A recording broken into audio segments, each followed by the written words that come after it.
গণসংহতি আন্দোলন প্রতিষ্ঠাকাল থেকেই বাংলাদেশের জনগণের বৃহত্তর স্বার্থকে প্রতিনিধিত্ব করার মধ্যে দিয়ে এইখানে সংগ্রাম গড়ে তোলার চেষ্টা করেছে, সংগ্রামে যুক্ত হয়েছে এবং এই দেশের রাষ্ট্র সংবিধান সহ পুরো আর্থসামাজিক ব্যবস্থার একটা গণতান্ত্রিক রূপান্তরে লক্ষ্য নিয়ে কাজ করে আসছে। গণসংহতি আন্দোলনের দল হিসেবে যাত্রা 2015 সালে শুরু হয়েছে এবং এই দীর্ঘ পথে 2002 সালে প্রতিষ্ঠা এবং 2015 সালে রাজনৈতিক দল হিসেবে যাত্রা এবং আজকে 2026 সাল পর্যন্ত আমরা এই গণসংহতি আন্দোলন হিসেবে আমরা আমাদের সংগ্রাম অব্যাহত রেখেছি। বাংলাদেশের রাষ্ট্র সংবিধান, দেশের আইন ব্যবস্থা, দেশের আর্থসামাজিক ব্যবস্থা সমস্ত কিছুর একটা গণতান্ত্রিক রূপান্তরের লক্ষ্য নিয়ে এবং সেই কারণে আমরা নিজেদের শক্তি সংহত করার চেষ্টা করেছি, জনগণকে প্রবর্ত করার চেষ্টা করেছি এবং অপরাপর যখনই যে রাজনৈতিক বাস্তবতায় যখন এই পরিস্থিতি তৈরি হয়েছে যে অপরাপর শক্তিগুলোর সাথেও গণতান্ত্রিক প্রশ্নে ঐক্যবদ্ধ হওয়া যায়, আমরা তখনই সেই ঐক্যের জায়গাতে গিয়েছি। আমরা বিভিন্ন পর্যায়ে বিভিন্ন রকম ঐক্য গড়ে তুলেছি। সর্বশেষ গণতন্ত্র মঞ্চ গড়ে তোলার ক্ষেত্রে আমাদের ভূমিকার জায়গা, উদ্যোগীর ভূমিকার জায়গা আপনারা অবহিত আছেন এবং কেবল গণতন্ত্র মঞ্চে আমরা সীমাবদ্ধ থাকি। আপনারা জানেন যে আমরা বিএনপির মতো বড় রাজনৈতিক দলের সাথে যুক্ত হয়েছে এবং বিএনপি সহ আমরা সহ প্রায় 39টি রাজনৈতিক দল বাংলাদেশের এই যে ফ্যাসিবাদের পতন এবং শাসন ব্যবস্থার বদল একটা গণতান্ত্রিক রূপান্তরের লক্ষ্যকে সামনে রেখে আমরা একটা বৃহত্তর জনগণের বৃহত্তর ঐক্য গড়ে তোলার চেষ্টা করেছি। এইটা থেকে আমাদের রাজনৈতিক যে অবস্থানটা সেটা স্পষ্টভাবেই আশা করি সামনে আসে যে বাংলাদেশের গণতান্ত্রিক রূপান্তরের জন্য আমরা অঙ্গীকারাবদ্ধ,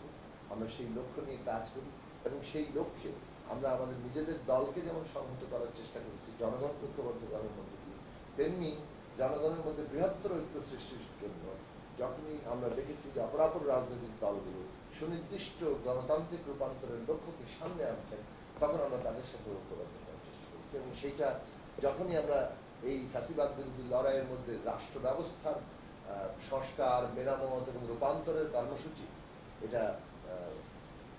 অন্যান্য দলের মধ্যেও সামনে এসছে, আমরা তাদের সাথে ঐক্যবদ্ধ হয়েছি এবং সেই ঐক্যের ধারাবাহিকতা এখনো বজায় রেখেছি।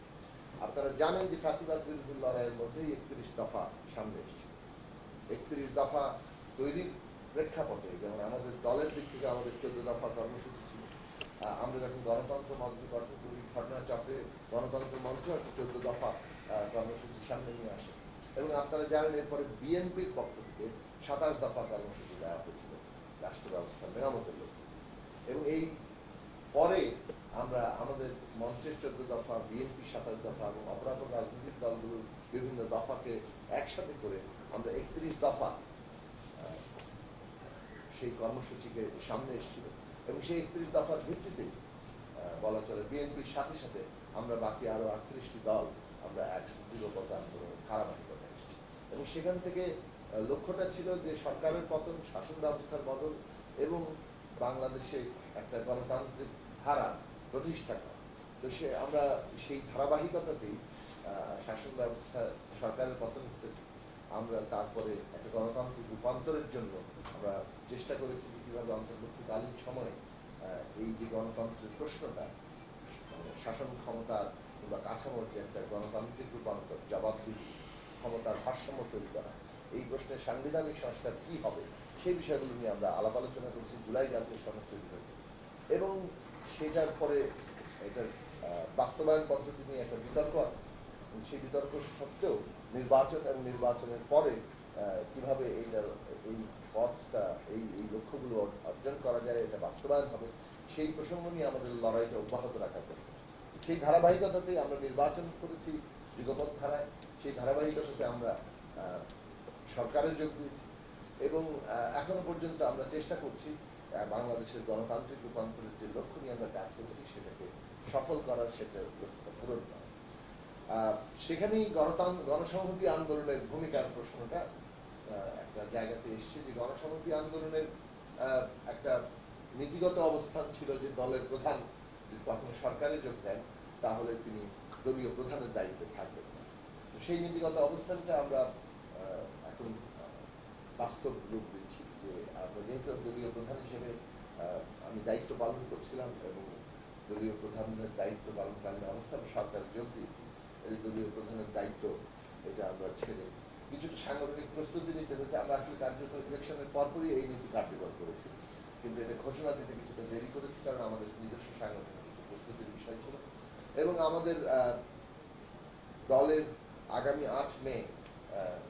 বিশেষ সাংগঠনিক সম্মেলন হবে, যেখানে আমাদের নতুন আবার কমিটি পুনর্গঠিত হবে এবং তবে সেই সময় পর্যন্ত বিদ্যমান কমিটিতে আমাদের দলের অন্যতম সিনিয়র সদস্য, আমাদের রাজনৈতিক পরিষদের অন্যতম সদস্য এবং দীর্ঘদিনের এই দেশের কৃষক আন্দোলনের সাথে যুক্ত নেতৃত্বদানকারী জওয়ান আব্দুর রশিদ নীলু, তিনি আমাদের ভারপ্রাপ্ত প্রধান সমন্বয়কারী দায়িত্ব পালন করবেন। আমাদের নির্বাহী সমন্বয়কারী আছেন, রাজনৈতিক পরিষদের সদস্য আছে, আমিও রাজনৈতিক পরিষদের সদস্য। আসলে আমাদের গঠনতন্ত্র অনুযায়ী আমাদের সম্মেলন কেন্দ্রীয় কমিটি নির্বাচন করে, রাজনৈতিক পরিষদ নির্বাচন করে এবং তারপরে প্রধান সমন্বয়কারী নির্বাহী সমন্বয়কারী নির্বাচন করে। ফলে রাজনৈতিক পরিষদের সদস্য হিসেবে আমরা আগেই নির্বাচন করেছি এবং তারপরে প্রধান সমন্বয়কারীর দায়িত্ব প্রাপ্ত হয়েছি। কাজেই প্রধান সমন্বয়কারীর দায়িত্ব ছেড়ে দিলে রাজনৈতিক পরিষদের সদস্য এবং কেন্দ্রীয় কমিটির সদস্য হিসেবে আমাদের যে অবস্থান সেটা বহাল থাকে। ফলে সেই অবস্থা বহাল আছে এবং সেটার মধ্যে দিয়ে আমরা আগামী 8 মে আমাদের কমিটি পুনর্গঠনের কাজটি করব। গণসংহতি আন্দোলন তার যে রাজনৈতিক অবস্থান, সেই অবস্থানের অনুযায়ী তারা তাদের কর্মকাণ্ড, তাদের লড়াই সংগ্রাম, তাদের জনগণকে ঐক্যবদ্ধ করার জায়গাটা অব্যাহত রাখবে।